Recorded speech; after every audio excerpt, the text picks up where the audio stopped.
एक बार हजरत आदम अलैहिस्सलाम बीमार हो गए। उस समय उनकी उम्र 1000 साल थी। हजरत आदम अलैहिस्सलाम ने अपनी जिंदगी का एक लंबा हिस्सा जन्नत में बिताया था। जब उनकी जिंदगी के अंतिम दिन नजदीक आए तो उन्हें जन्नत की नेमतों और वहां के फलों की याद सताने लगी। उन्होंने अपने सभी बच्चों को बुलाकर कहा, मेरा अंतिम समय करीब है, मुझे जन्नत की अनगिनत नेमतों और वहां के फलों की याद आ रही है। क्या तुम मेरे लिए जन्नत के कुछ फल ला सकते हो? यह सुनकर उनके सभी बेटे जन्नत के फलों की तलाश में निकल पड़े। लेकिन हजरत शीश अलैहिस्सलाम अपने पिता की सेवा में लगे रहे। काफी समय बीत जाने के बाद भी जब उनके बेटे वापस नहीं लौटे तो हजरत आदम अलैहिस्सलाम ने हजरत शीश अलैहिस्सलाम से कहा, ऐ मेरे बेटे, लगता है कि तुम्हारे भाइयों में से कोई भी जन्नत के फल लाने में सफल नहीं हुआ। शायद उन्होंने अल्लाह से मदद मांगने की दुआ नहीं की होगी। अगर वे अल्लाह के इतने करीब नहीं हैं कि उनकी दुआ कबूल हो तो वे दुनिया में जन्नत के फल कैसे ला सकते हैं? लेकिन तुम अल्लाह के करीबी बंदे हो। मेरा विश्वास है कि अगर तुम उस पहाड़ पर जाकर अल्लाह से दुआ करोगे तो अल्लाह तुम्हारी दुआ जरूर कबूल करेगा।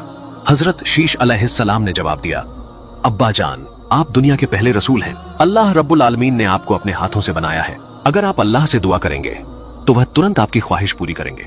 हजरत आदम अलैहिस्सलाम ने कहा, जब मैं जन्नत में था तो मैंने अल्लाह के हुक्म की खिलाफ वर्जी करते हुए गंदुम का फल खाया था। तब से मुझे अल्लाह से कुछ मांगने में शर्मिंदगी महसूस होती है। लेकिन तुम पाक हो, तुम्हारे पास कोई गुनाह नहीं है। मुझे यकीन है कि अगर तुम अल्लाह से दुआ करोगे तो वह तुम्हारी दुआ को जरूर कबूल करेगा।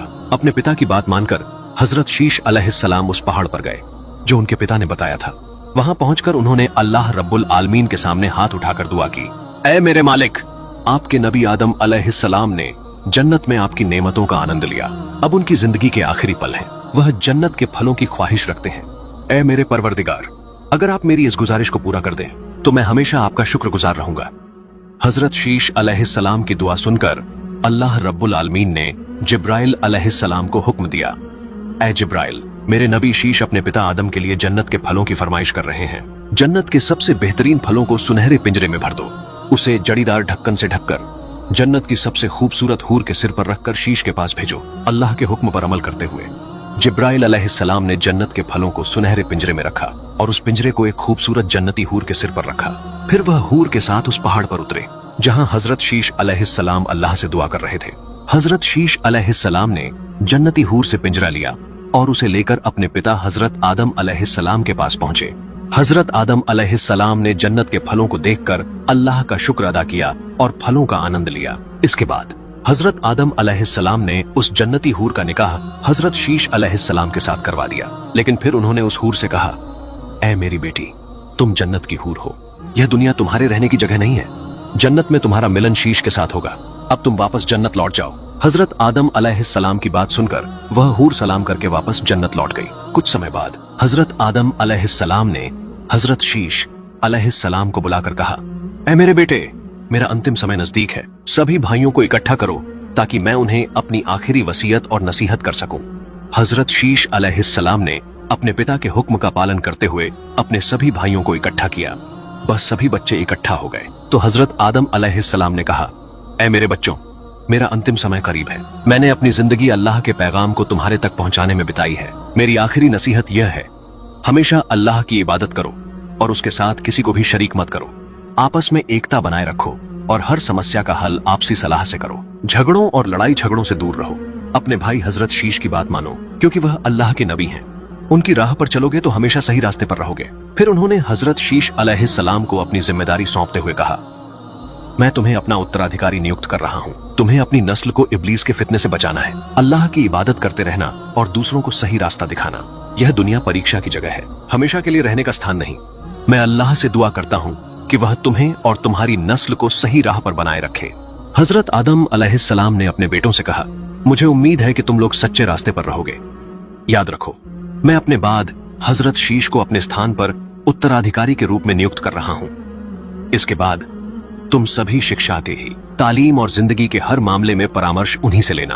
फिर हजरत आदम अलैहिस्सलाम ने हजरत शीश से मुखातिब होकर कहा, ऐ मेरे बेटे, याद रखना, यह दुनिया कठिनाइयों से भरी जगह है। यह स्थायी निवास का स्थान नहीं है। हर इंसान को यहां से रुखसत होना है। इब्लीस तुम्हारा सबसे बड़ा दुश्मन है, इसलिए हमेशा सतर्क रहना। तुम्हारी जिम्मेदारी है कि तुम अपने भाइयों और संतानों की निगरानी करो। ध्यान रखना कि इब्लीस तुम्हें या तुम्हारे परिवार को गुमराह न कर सके। वह हर समय अपनी चालों से तुम्हें फंसाने की कोशिश करेगा। तुम्हें अपने परिवार को बार बार नसीहत करनी होगी कि वे सही रास्ते पर चलें और हमेशा अल्लाह की इबादत करें। मैं अल्लाह से दुआ करता हूं कि वह तुम्हें और तुम्हारी नस्लों को सही रास्ते पर चलने की तौफीक अता करे। इसके बाद हजरत आदम अलैहिस्सलाम ने हजरत शीश को अपना उत्तराधिकारी नियुक्त किया। फिर अल्लाह रब्बुल आलमीन ने हजरत शीश अलैहिस्सलाम को नुबुवत से नवाजा। कुछ समय बाद जिब्राइल अलैहिस्सलाम हजरत आजराइल मलकुल मौत के साथ हजरत आदम अलैहिस्सलाम के पास आए। हजरत आदम अलैहिस्सलाम ने आजराइल अलैहिस्सलाम को देखा और समझ गए कि उनका आखिरी समय आ गया है। उन्होंने अपनी पत्नी हजरत हव्वा अलैहिस्सलाम और अपने सभी बच्चों से कहा, अब तुम सभी बाहर जाओ, मुझे मेहमानों से खास बातचीत करनी है। जब सभी बाहर चले गए तो मलकुल मौत हजरत आजराइल अलैहिस्सलाम ने कहा, ए अल्लाह के नबी, मुझे देखकर आप समझ गए होंगे कि मैं क्यों आया हूं। अगर आप इजाजत दें तो मैं अल्लाह के हुक्म से आपकी रूह कब्ज करना चाहूंगा। हजरत आदम अलैहिस्सलाम ने जवाब दिया, आजराइल, मैं हमेशा अल्लाह के हुक्म के लिए तैयार हूं, आप अपना काम पूरा करें। उनकी अनुमति के बाद मलकुल मौत ने उनकी रूह कब्ज करने की तैयारी की। यह देखकर जिब्राइल अलैहिस्सलाम ने कहा, ए मलकुल मौत, अल्लाह ने हजरत आदम को अपनी मोहब्बत और कुदरत से बनाया है, इसलिए मैं तुमसे दरख्वास्त करता हूं कि उनकी रूह इस तरह से कब्ज करो कि उन्हें कोई तकलीफ ना हो। जिब्राइल अलैहिस्सलाम की इस दरख्वास्त को मानते हुए मलकुल मौत ने हजरत आदम अलैहिस्सलाम की रूह को बिना किसी तकलीफ के कब्ज कर लिया। इस तरह हजरत आदम अलैहिस्सलाम ने इस दुनिया से रुखसत कर लिया। उनकी मृत्यु के बाद उनके बेटे हजरत शीश अलैहिस्सलाम ने उन्हें दफनाया। हजरत आदम अलैहिस्सलाम का यह अमल उनकी संतान के लिए रहनुमाई और नसीहत का सबसे बड़ा सबक है। इन्ना लिल्लाही व इन्ना इलैहि राजिऊन। हजरत आदम अलैहिस्सलाम ने इस दुनिया की मोह माया को छोड़कर अपने परवरदिगार के पास लौट गए। उनकी आंखें बंद हो गईं और उन्होंने आखिरी सांस ली। उनकी इस जुदाई ने उनके परिवार को गहरे सदमे में डाल दिया। उनके बेटे और पत्नी हजरत हव्वा अलैहिस्सलाम इस अकल्पनीय गम से आहत हो गए। हजरत हव्वा अलैहिस्सलाम अपने शौहर के पास बैठकर रोते हुए कहने लगीं, ऐ मेरे प्रिय, अल्लाह ने हमें जन्नत की नेमतों में रखा, फिर हमें इस दुनिया में भेजा। हमने हर सुख दुख और हर मुश्किल का सामना एक साथ किया, लेकिन आज तुम मुझे अकेला छोड़कर चले गए। अब मैं किससे अपनी बातें करूंगी, किसका सहारा लूंगी?